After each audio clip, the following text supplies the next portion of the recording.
Today we're going to answer the question of whether this tiny $20 camera from TEMU.com is a ripoff or one of the best things I've bought in the last year for photography. Let's dive in. Oh, I'm on video mode. Oh, it does video. Look at that. Oh. Back when I was in high school, back in 2006, there was a camera that I wanted more than almost anything else, and it was called the Flip Video Recorder. In fact, a lot of people wanted this camera.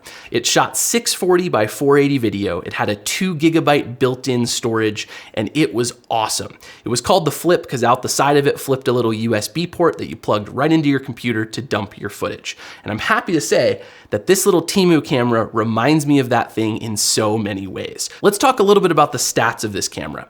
So it can shoot 8 megapixel photos and full 1920 by 1080 video. Now, as far as the photos are concerned, they're small.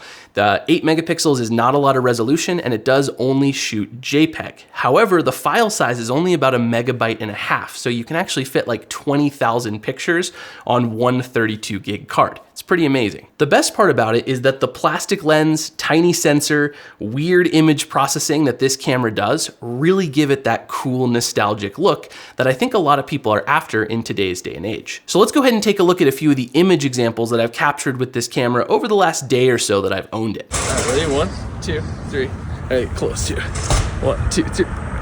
You guys can see we have that cool look. Now, there haven't been any amazing lighting situations here in Missoula, but you can very easily see that just driving around, this camera is very easily able to capture that really interesting and unique look. And just so you can see it, here is a test of the video coming right out of the TEMU camera. So what you're seeing and hearing is direct out of camera, no processing, and I think it looks and sounds pretty good. I shot some tests earlier and I was impressed. It is full HD, 1920 by 1080.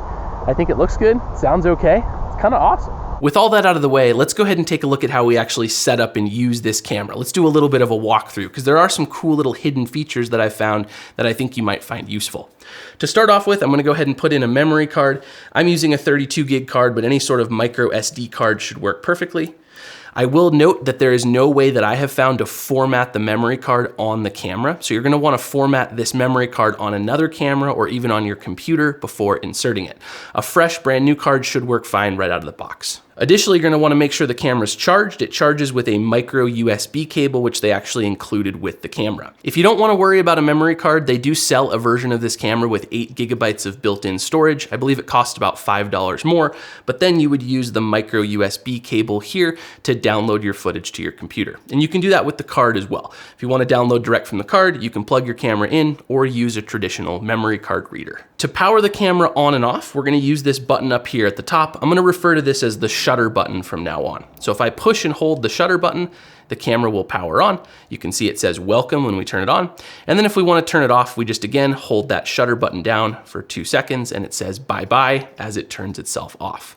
So shutter button for on and off. We also use the shutter button to capture photo or video. So if I turn the camera on, every time we turn it on, it defaults to photo mode. We can see that in the upper left-hand corner. And if I go ahead and push the shutter button, it will take a picture.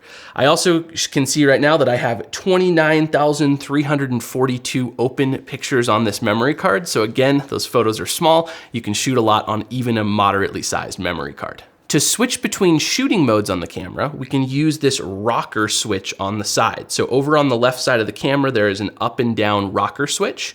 And the top rocker will move us through the different shooting modes. So if I push top rocker once, now I'm in video mode. If I push it again, now I'm in playback mode. Now that we're in playback mode, the rocker will move us between our pictures and video. So we can cruise through and see what we've shot before. If we want to get back to photo mode, we actually hold down the top rocker for a couple seconds, and that sends us back to photo mode.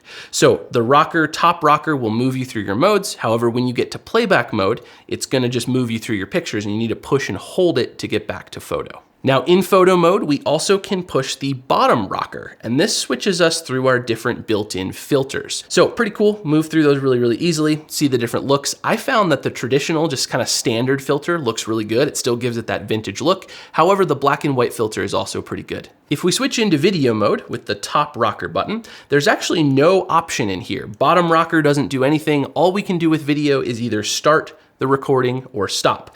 And we can notice here in the upper right, it does give us a little red recording light, as well as the indicator on the top center of the camera on the front blinks blue to kind of tell you that it's still recording. So that's kind of nice. We can push the shutter button again to stop the recording. The only other thing I want to talk a little bit about with the buttons is how to reset the camera. You may find the camera freezes up or locks up and you want to get it back to the factory default. What we're actually going to do is hold down the bottom rocker and push the power button. And the screen's going to go immediately black, and then when we let go, the camera is off and it has been reset. If we push and hold down the shutter button to turn it back on, everything should be fixed if you're having any sort of weird issues. Now, I do want to add that the reset process does not format the memory card or get rid of any of your pictures, and it also doesn't adjust the clock at the bottom. Now, I want to make a quick note on that clock. I could not figure out a way to adjust this thing, and it turns out I don't think there is a way with the buttons on the camera. However, if you have your computer, you can actually plug your camera into the computer and it'll show up like a memory card normally would. So in PC, it would be in this PC. On a Mac OS, it would be on the desktop. You can open that memory card, and on the card, you're gonna find a little TXT or text file. That text file has the date and time, I believe if your camera's the same as mine, set to January 1st of 2023. You can open that text file, adjust it to the current date and time, and then save the text file, eject the camera, unplug it, and power on the camera as quickly as possible, and the camera will follow the new date that you set inside the text file. So it is possible to do that, and that's actually really nice because the camera by default, and I believe the only way, is that it overlays the text timestamp in the lower left of all your pictures. So it was really frustrating until I figured out how to adjust that to have an incorrect date stamped over my photos, and also it was importing into Lightroom with the wrong date as well. So take the time to plug the camera into your computer and get the date and time set correctly. All right, everybody, that about sums it up. I left a link down in the description to this specific camera. I will say if you go on TEMU's website and you search for camera, you're gonna see about 20 different cameras. I think they're all the same, but if you wanna check out the exact same one that I'm reviewing here, I've left a link down below. Please, if you really like this video, drop a like down below, hit subscribe to stay up to date with future videos, and I hope to catch you in the next one. Happy shooting, and if you do buy this camera, I hope you enjoy it as much as I have.